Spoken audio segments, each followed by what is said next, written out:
Guys, it's great to have you here again on that channel for another video from Sea Friendly Reef. Today again with a very special topic, because over the last years we filmed a lot of crazy reef tanks from all over the world, but there is one question left: where all these colorful fish are coming from.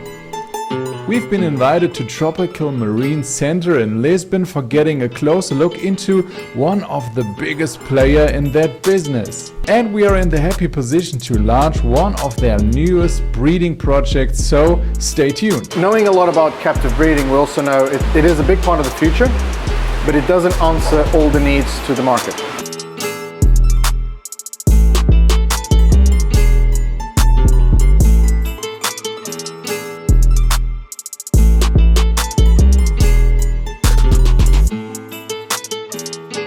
Hello and welcome to Sea Friendly Reef and to a new video here on that little channel. Maybe you hear my voice is not the best. I sound a little bit quite sexy today, I think so.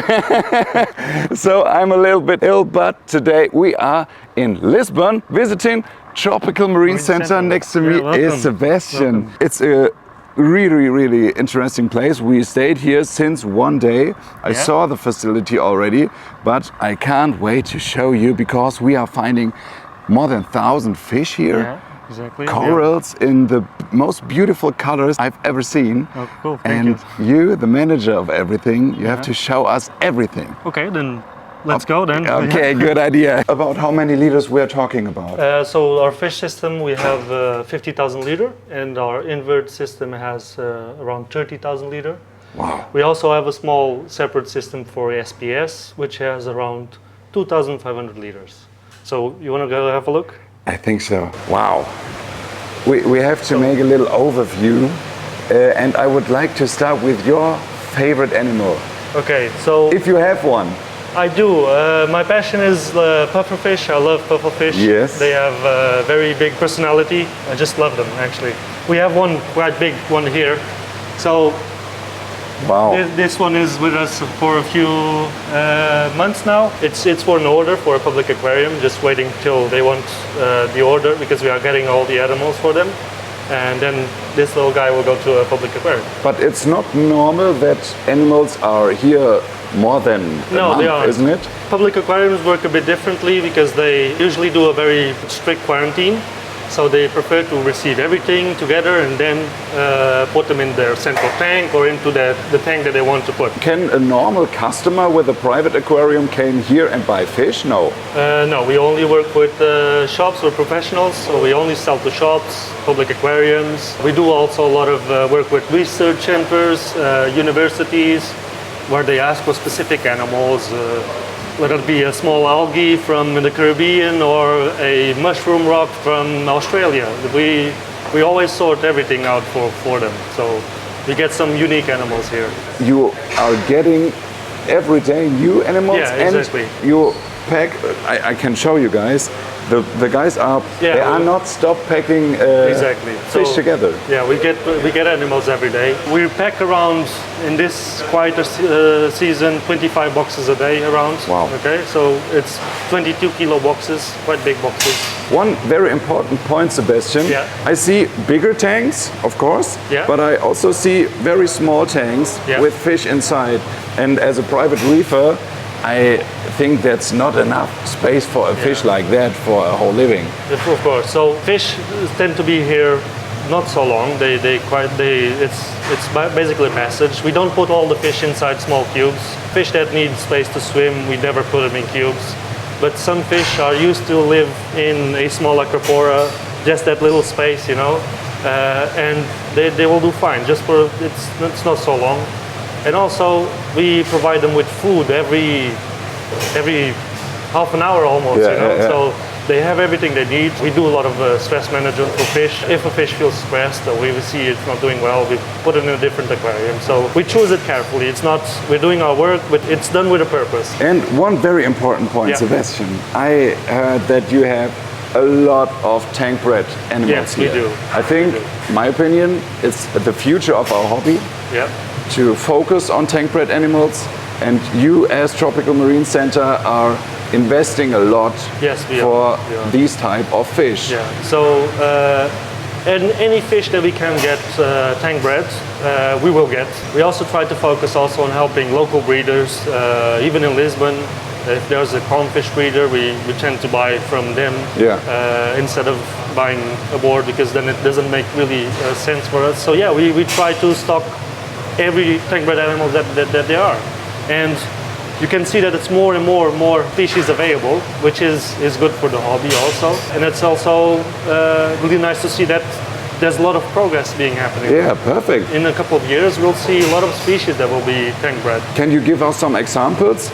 I mean, the harlequin wresters, for example, I didn't know before that you can get them as tank bred. So yeah, we have the harlequin. They're out of sale because they're already chosen for a customer. Okay. But these are tank bred. We for years now we haven't bought a wild caught any really for years. So we only buy tank bred. And we also have spotted cardinal, which are also tank bred. We also have the emperor angel, which is tank bred. We also have the gold flake angel, which is also tank bred. Obviously, all the clowns that you see here are all tank bred clowns. Now it's very rare that we buy wild clowns, because most of them are available in tank bred. So it's a stronger clownfish actually than a wild one. What is a positive point while buying a tank bred fish, in your opinion? Because yourself, you are also a reefer, isn't it? Exactly. Since for 25 years I've been working in the business, so for TMC 15, but yeah, long years. A tank bred fish is a more resilient fish. It's a stronger fish. It adapts well to an aquarium environment. They feed also better. And I would say it is part of the future, having tank bred in the aquarium industry. But a mixture, because wild caught fish is also sustainable in a good managed fisheries. So there needs to be a balance between the tank bred and the wild caught also. what would be a fish that you want to see as a tank bred, which is today not possible, but maybe in future? Regal tang, also some shrimps, which isn't yet much available. It's an alternative, because as I said, the wild caught fisheries is well managed also. So there needs to be a balance, because obviously if we stop, for example, the harvesting of wild animals in a sustainable manner, people will turn their backs to something else, and they won't look after their workplace, the environment as they would now, because they're getting their living from it, So it's very important. Yesterday I saw these little chromies over there, and you have to answer me if these are tank bred, because I have never seen chromies in tank bred before. We're gonna leave that secret, for when you go to the UK. And Brian will explain everything about those really cool fish. But it's something that really exciting for me. I'm really proud to have those fish here actually. It's a secret. Okay. Then we have to talk with Brian. You can't imagine, but we both are switching to the UK. Yep. Maybe you hear it in my voice, because 2 days ago my healthiness was in a better condition like today. Thank you for having us. Welcome to TMC. Thank you. It's beautiful weather, just like in Lisbon. Yeah, I did not expect that. Not English weather, but it's the summer. We have got multiple questions regarding to your project, and I think the best would be to jump in. Yeah, I'll show you. Nice. Okay, so we see it's nearly similar to the Lisbon fish hall, but a little bit bigger. Yes, so London is about 4 or 5 times bigger than Lisbon. So we've got various facilities around the world, one in London, Manchester and Lisbon. The idea is to be close to our customers and for the fish to have a better travel when they go to the shops. So yeah, great. We can bring fish from Central Pacific, which can be traveling for 24, even more than that, 36 hours into the UK. And we've got customers on the other side of the planet. I mean, Asia, Indonesia. I mean, we've got customers everywhere. 53 countries around the world we sell fish 53 countries? Yes. I think the Sea Friendly Reef channel is viewed by around about 50 countries, so it's crazy. It's a lot. Each year it's about 50 odd countries. Yeah. Wow. It doesn't feel like it when you're here, but it's going everywhere. So you asked about the project or the ranched fish. Yes. I mean, I came from the captive breeding background. TMC has done a lot of captive breeding. I've shown you the hatchery. We used to have, a lot of fish species were bred here for the first time in the whole world. Designer clownfish, a lot of the various types of neon gobies and clownfish. Sebastian showed us a lot at Lisbon. Right. Yeah. So knowing a lot about captive breeding, we also know it is a big part of the future, but it doesn't answer all the needs to the market. And that to me was always a big concern, is how do we solve that? How do we ensure that we increase the variety of species that we have in a more sustainable manner? Yeah. That was problem number one. Problem number two is how do we still support the communities at source?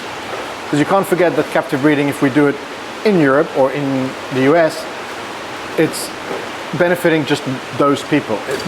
We stopped benefiting the local communities at source. We had a little bit of a light bulb moment we resurrected an old project of plankton fish, in which we effectively collect plankton when the plankton is returning to the reef, and then we grow those fish to a sellable size for marine aquariums.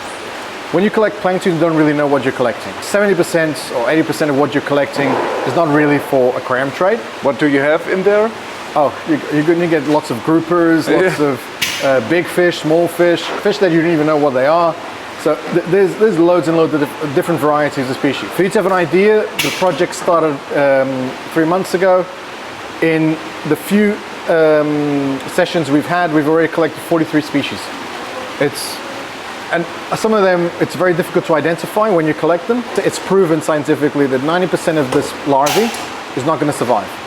So if they stay in the wild, they will be just zooplankton. They're part of the natural environment. So the ones that actually make it to an actual fish is only 10% of that group. So if we collect at that stage and then we bring it into controlled environment, we can actually make all of them survive. So you increase the scope of species and animals that you are then able to grow. And then the ones that are used and useful for aquarium trade, they can be used to fund for the whole project. So the idea is then to say, okay, 1,000 of these go to the aquarium trade, and what do I do with the other 10,000 fish? So you put them back in the ocean. So you grow them, you help them go through that phase of post-larvae and fry, and then young juvenile.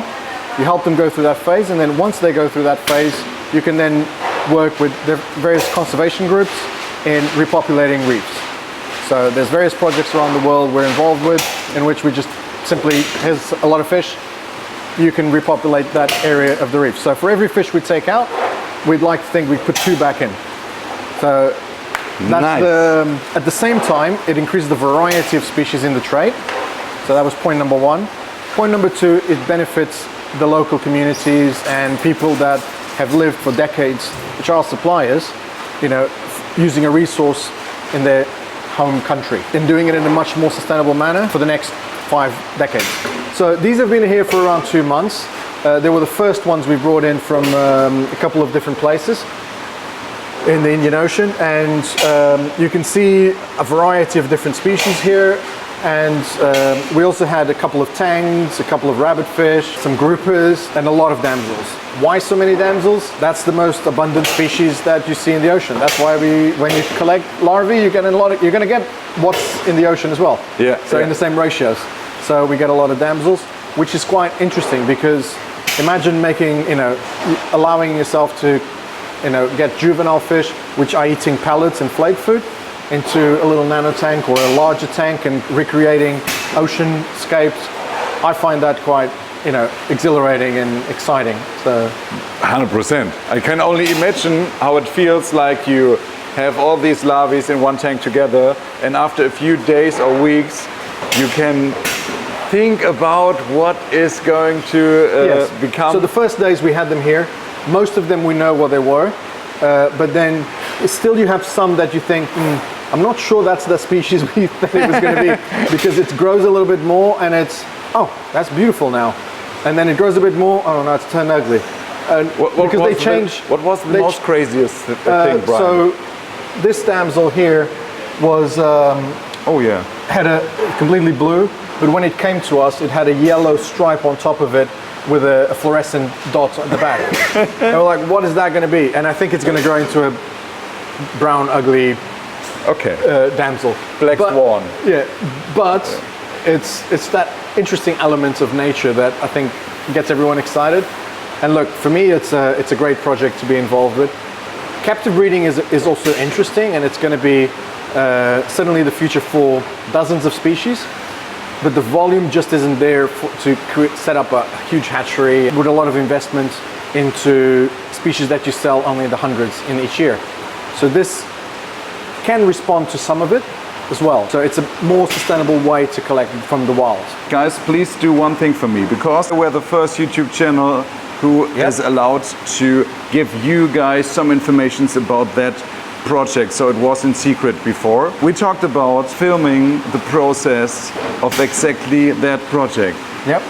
And if you want to see that, guys, write it down in the comments, because it would be awesome to visit that places where the magic happens. Yes, so it's important to also say that these will now start to become available in small numbers. So we don't have in the large quantities at the moment. They are now in the UK, in Europe, in Lisbon, and they're also available in the US through our partner Quality Marine, which have also been helping us in leading the project together with us. Great, Brian, thank you so much for these informations. I think we switch back to Lisbon because Sebastian has to show us something else. Okay, nice. So what I have to say is your tanks are unbelievably clean. I don't see just one ill fish, I don't see dead fish, I don't see algae. I mean, how many people are working here that you can have a system like that? Our team is very dedicated. We have very passionate people working with us. It's very important that the fish that come here, in their passage through with TMC, that they are well cared after. In nature, they're worried about having food, reproducing themselves, and establishing territory. That's their main focus in the wild.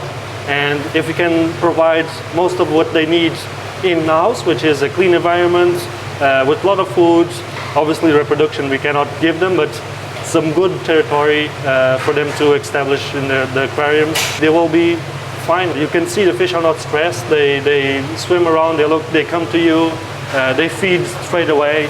So all the fish that you see here are all fish that are feeding. Just like you said, you are feeding the whole day. Yes. And I can see people are feeding all every day, 10, 15 minutes. So we give a lot of food. And what for kind? So I see only frozen food, isn't it? We tend to give more frozen food because it's easily digestible by fish, okay? Also, don't forget these fish come from the wild, so they don't identify dry food straight away as their main source. But also, as I was saying, fish that eats frozen food, it gets digested easier by the fish, and the waste that comes out of the fish is a cleaner waste. If you would feed exclusively on dry foods, the water would be a bit more dirtier because what comes out of the fish isn't absorbed as much as a frozen food. Sebastian, what is the most extreme animal you have here? At the moment we have a few. We have an aberrant koi scorpion, I would say. Can you show us? I will show you, yeah. And we also have an aberrant tang, which I can also show you. We have a lot of fish that come in and come out, which usually we tend to have some difficulties sharing because it comes in and it goes away quite quickly, you know. I have to be honest, I saw it yesterday. So but it's crazy. Oh, my voice is so crazy today. I'm so sorry for that. So this is the aberrant, okay? His colors now are a bit more paler because he's relaxed, okay? So fish, when they are in the aquarium, if they feel relaxed, their colors start to relax, basically. It's not fading, but it's relaxed. If he sees another tang, which he thinks he's going to steal his territory or something like that, he will put on his true colors, you know, and show that he's the boss in the aquarium. It's not that he's losing color, but it's simply it's relaxed colors. We also have a solar eclipse tang. It's also really nice. It's also relaxed colors, so he will have a more blackish color if he's with some colleagues in the aquarium, and his yellow will be a bit more, will be quite stronger. We have a few rarer fish. We have also the Lepropopoma over there, which is also quite rare. But we always have fish coming in and coming out, which are quite exclusive. We have the black tang, black nose tang, which also isn't very often you see them in the aquarium industry. I see some nice moray eels. Yeah, these are the ribbon moray eels. We also have the ghost eel, the skeletal eel, banana eel also, which is arriving next week. When a customer said, okay, I want to buy that super cheap tank over there, then what is the normal process after that? Okay, so customers submit their orders through our dealer portal. The staff that walking around, they will update the stock list of all the species that we have. Customers can then look at our portal, select the fish that they want. It gets submitted and it will arrive in the fish house over there, which I can show you a picker. And the staff then starts packing the fish. They obviously have a look at the fish, see if it's doing well and if it's okay. If there's no threaded fins or it's not fat enough, you know, if it's not feeding, those fish won't be sent. But all the rest, they will get caught and they will get to the table over here, where the guys also have a second visual look at the fish, see if they're doing well, if there's no bruising, if there's no issues with them. And then they get packed in their bags and put with oxygen, okay, not industrial oxygen, but food grade oxygen, so that they can withstand a shipment. We always ship our animals to at least withstand 48 hours. All our shipments get delivered in less than 24 or 24 hours. So the fish will arrive perfect condition. As soon as they arrive, if the shop does a good acclimatization, they will be feeding almost straight away. And yeah, you'll see that you get really healthy fish from TNC. We use our special boxes that we designed ourselves. So as an industry, we get a lot of styrofoam boxes from suppliers and from for other material also. And we try to always reuse them, but sometimes it's not possible to reuse everything, okay? It was designed by us, which is a stronger box. It's 100% recycled from our styrofoam boxes. As you can see, it's very thick box. Yeah, it's really thick. It is really thick, so it withstands the transport of those boxes. It also has a special design underneath to withstand temperatures on the ground or on the truck or even on the plane, so that it holds better. New fish that arrive, they go through our quarantine. We can have a look in a while. I think the guys have a shipment at the moment. It is quite rare that we receive fish that are sick, right? If that happens, we do put the fish aside. And if there's fish that arrive damaged and it's not recuperated, we do reuse them.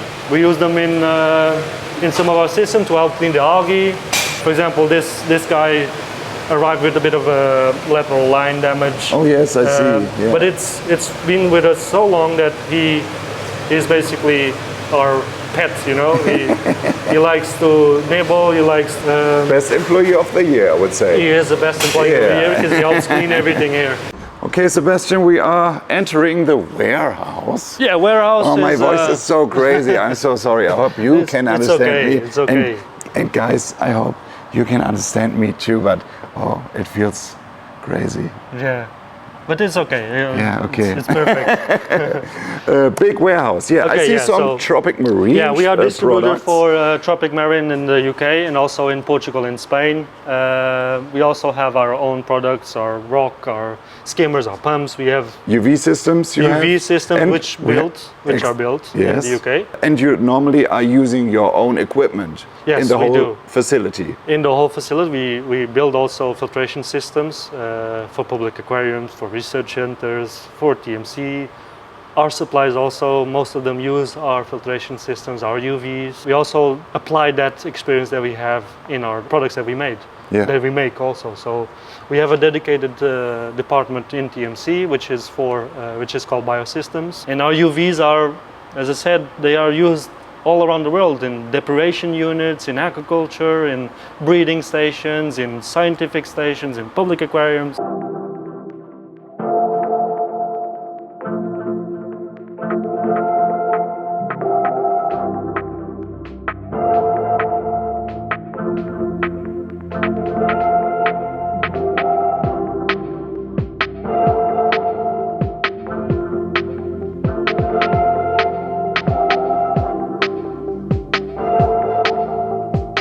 There's our UVs. So the UVs that we have is, we have about 5,500 watts. It's more than enough. It's actually above what we need, but we want to guarantee that the water is sterilized, it's clean. that's no issues at all. The worst part of it is changing the bulbs every 6 months. I can imagine. I mean, how many we are talking about? 50, 60? More. So now we're missing just a small part is where all the magic happens, which is our filtration. Small, Sebastian, small. Small, yeah. So this is our filtration room. We have 2 sumps. Just going to explain before we go in because it's quite noisy in there. So all the water that comes from the fish house, it goes into these big pools in here, and the water then gets filtrated. And before they enter our fish house, they go obviously to the UV room, which you saw. So let's have a look. We have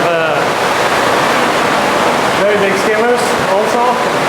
They're very tall skimmers. They're also over-dimensioned for our system because, as I said, we want to have good water quality. We also have the sand filters, which this obviously is all built by us also. It's fabricated by TUNZE filtration systems. The skimmer's not, but the filtration is. And we have the sand filter, which is over-dimensioned for the facility that we have. But again, we want to guarantee that the water is always perfect for the fish. It's all down to stress management. As I said, they need to be perfect condition. We also have the bioballs and also have the mechanical filtration that happens, and it gets changed every day or every 2 days, depending on how dirty it gets. We change it. Okay, I didn't know that you have a red light area here, but so it's okay. This is the quarantine room. It's not like Amsterdam. Yeah. It's our red light room. The fish get all climatized in this room in red light because fish cannot see red light. So it's a way to keep them calmer because they feel less stressed. And as I said, it's all about stress management. So the red light helps to maintain the calmness. We can see the red light, so we can see quite well under this light, so we can acclimatize the fish with no problem at all. And then, once they finish their acclimatization, they stay here until they're ready to go to the fish house. Okay, guys, I hope you enjoyed the tour. Sebastian, thank you so much. No problem. I'm really impressed about the healthiness from your fish, and we forgot the corals. Yeah, we also have a lot of corals. I've been doing this for 15 years, and every day I wake up really happy to go to work and to take care of the fish and guarantee that the fish come in healthy, they strive, and when they go to the customers, they are also perfect and customers can enjoy. Because when I started in the hobby was 25 years ago,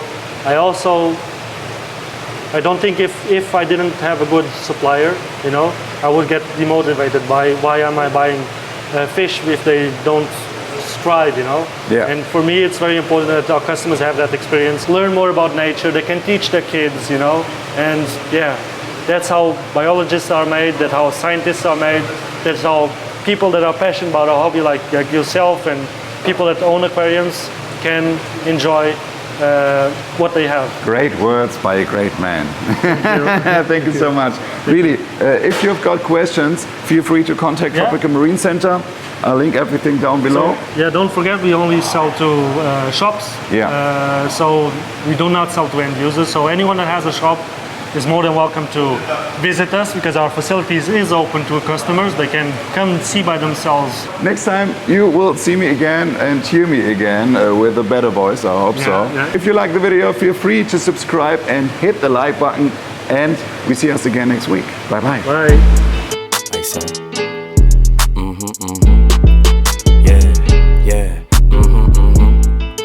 Yeah.